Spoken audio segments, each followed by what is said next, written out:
بعض ہمارے بھائی فقہی مسئلوں پر بحث کر کے ماحول خراب کرتے ہیں، ان کی اصلاح کیسی کریں؟ بعض ہمارے بھائی فقہی مسئلوں پر، فقہی یعنی نماز کے احکام، روزوں کے احکام، مسائل جو فقہی ہیں، ایک عقیدے کے مسئلے ہوتے ہیں، ایک فقہی احکام ہوتے ہیں،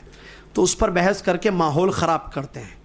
ان کی اصلاح کیسی جائے؟ بھائی یہ خیر عام سوال ہے، فقہی مسائل پر بحث کرنا یہ غلط نہیں ہے، نقاش کہ بھائی صحیح کیا ہے مسئلہ، صحیح طریقہ کیا ہے نماز کا، فقہی مسئلہ ہے تو ضرور اس پر گفتگو ہو،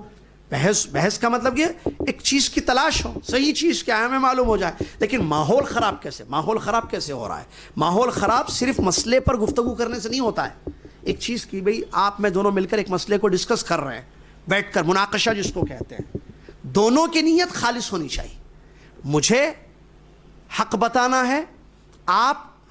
مجھے بھی حق چاہیے، آپ کو بھی حق چاہیے، دونوں مل کر یہ دیکھیں کہ حق کہاں ہے، آپ کے پاس حق ہے تو میں اس کو لے لوں، میرے پاس حق ہے تو آپ اس کو لے لیں، بات ختم ہے۔ یہ ہونا ماحول خراب کب ہوتا ہے؟ یہ ہماری اپنی غلطیوں کی وجہ سے ہوتا ہے، جب یہ بحث گالی میں تبدیل ہو جائے، دشمنی میں تبدیل ہو جائے،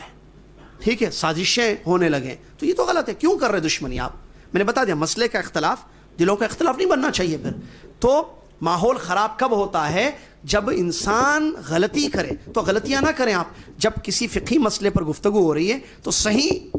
مدلل بات کیا ہے، کتاب و سنت سے کیا مسئلہ ثابت ہے کہ ہاتھ کیسے، جیسے انگلی اٹھانے پر بحث ہو رہی ہے، اگر ایک مسئلہ ہے سمجھیے کہ ایسے اٹھا کے چھوڑ دینا یا حرکت دیتے رہنا، ٹھیک ہے، صحیح کیا ہے اس کو معلوم کر لیجیے آپ، ماحول خراب کیسے ہوگا اس سے؟ آپ اگر یہ سمجھ رہے ہیں کہ نہیں بھائی، اگر کسی انسان نے گالی دی فقہی مسئلے پر بحث کر کے،